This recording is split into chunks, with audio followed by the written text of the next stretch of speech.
आज हम पढ़ते हैं न्यूटन के नियम। तो न्यूटन के नियम में सबसे पहले हम जानना चाहते हैं बल। तो बल देखे क्या होता है। बल होता है धक्का लगाना या अपनी ओर खींचना। यानी कि धक्का लगाना या अपनी ओर किसी को खींचते हैं तो वो क्या कहलाता है, बल। तो उसमें न्यूटन का प्रथम नियम है। उस न्यूटन के प्रथम को नियम को कहते हैं यदि कोई वस्तु स्थिर या गतिशील, ठीक है, यदि कोई वस्तु स्थिर या गतिशील वस्तु है जो तब तक स्थिर या गतिशील रहेगी जब तक उस पर कोई बाहरी बल न लगाए या लगाया जाए। यानी कि यदि कोई वस्तु स्थिर या गतिशील वस्तु है जो तब तक स्थिर या गतिशील रहेगी जब तक उस पर कोई बाहरी बल न लगाए या लगाया जाए। अच्छा, ऐसा क्यों? तो ऐसा क्यों होता है, उसके लिए है जड़त्व। यानी कि जड़त्व को देखें, किसी भी वस्तु का वह प्राकृतिक गुण जो किसी वस्तु की विराम या गतिज की अवस्था में परिवर्तन का विरोध करे तो उसे जड़त्व कहते हैं। दोबारा देखें इस परिभाषा को, किसी भी वस्तु का वह प्राकृतिक गुण जो किसी वस्तु की विराम या गतिज की अवस्था में परिवर्तन का विरोध करे तो उसे जड़त्व कहते हैं।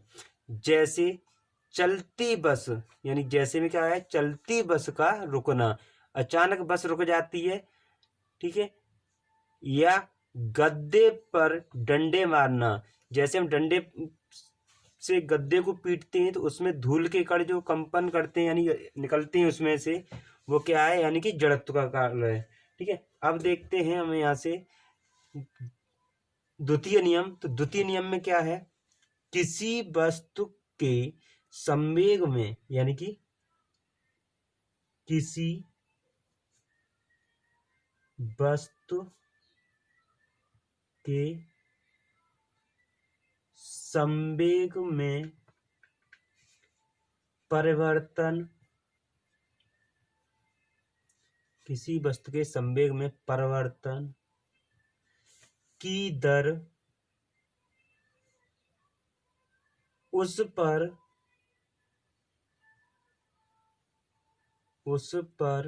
लगने वाले असंतुलित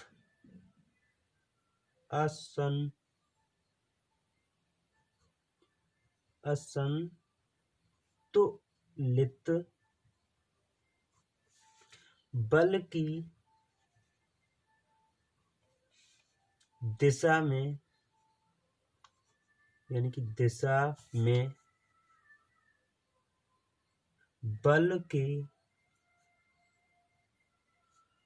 समानुपाती, कैसा होता है वो, समानुपाती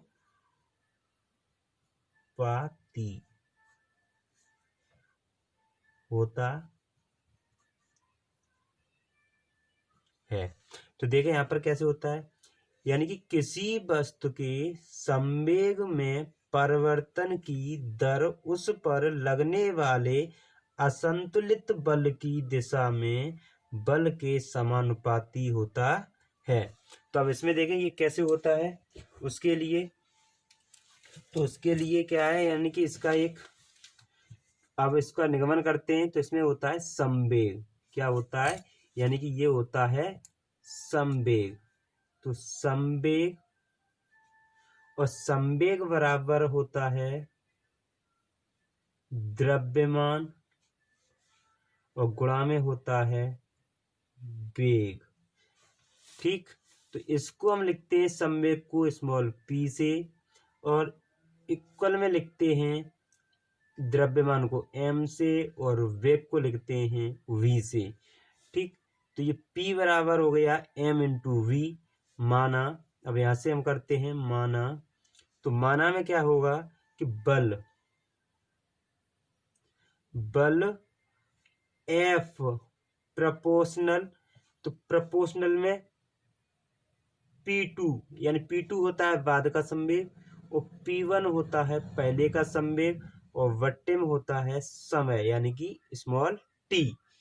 ठीक, इस तरीके से अब यहाँ पर क्या हो जाएगा, तो ये हो जाएगा F प्रोपोर्शनल, ये प्रोपोर्शनल का चिन्ह है तो इसमें रखेंगे प्रोपोर्शनल की जगह पर। तो अब देखें इसमें कि M V minus M U बट्टे में हो जाएगा स्मॉल टी। अब यहाँ पर v क्या है, अंतिम वेग, u क्या है प्रारंभिक वेग और m क्या है द्रव्यमान। ठीक, एम बी यानी यहाँ पे लगा दिया हमने। अब इसको हम लिख सकते हैं या करके, या एफ प्रोपोर्शनल, तो एफ प्रोपोर्शनल करके क्या कर सकते हैं, एम को कॉमन ले लें तो ये बचेगा v माइनस के यू बट्टे में हो जाएगा स्मॉल टी। ठीक, ये हमने कॉमन ले लिया।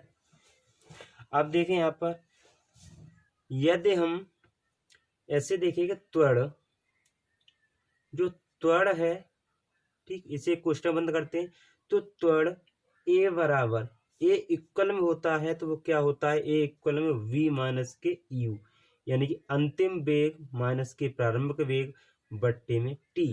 ये किसके बराबर होता है, ये होता है त्वरण ए के बराबर। ठीक, तो अब यहाँ पर हम आगे लिख सकते हैं या एफ प्रोपोर्शनल एम। ठीक, तो F proportional M v minus के यू बट्टे टी की जगह पे लिख सकते हैं हम a, तो यहाँ पे लिख सकते हैं एम ए। ठीक, यदि हम इस प्रोपोर्शनल को उठाते हैं तो यहाँ पर एक नियतांक मान लगाते हैं तो ये हो जाएगा f बराबर के एम ए। ठीक, इस तरीके से ये इसका यानी कि कांस्टेंट मान हुआ। लेकिन अब यहाँ पे देखें f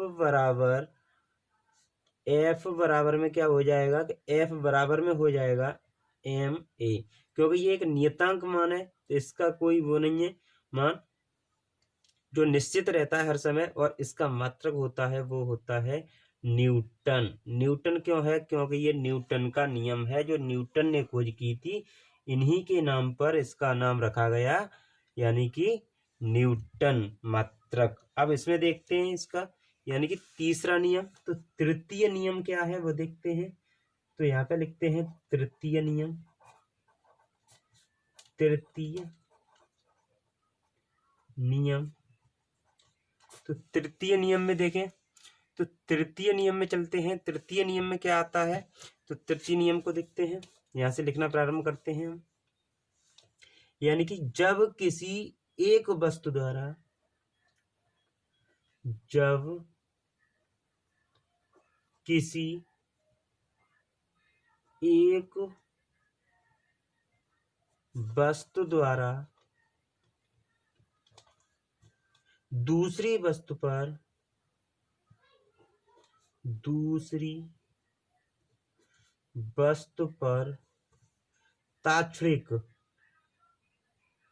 तात्क्षणिक, तात्क्षणिक का अर्थ होता है तेजी से, तात्क्षणिक बल लगाते हैं, इस बल का परिणाम, इस बल का परिणाम पहले वाले बल से या बल के बराबर, किंतु विपरीत दिशा में, विपरीत दिशा में लगता है। अब यहाँ से देखें, इसे फिर दोबारा समझ लेते हैं। यानी जब किसी एक वस्तु द्वारा दूसरी वस्तु पर तात्क्षणिक बल लगाते हैं, तात्क्षणिक अर्थ होता है तेजी से, इस बल का परिणाम पहले वाले बल के बराबर किंतु विपरीत दिशा में लगता है। यानी पहले वाले बल के बराबर लगेगा, लेकिन किंतु कैसा लगेगा, वो विपरीत दिशा में लगेगा। इस तरीके से इस न्यूटन के यानी कि तीनों नियमों का तुम्हें मैंने अच्छे तरीके से विस्तार बताया।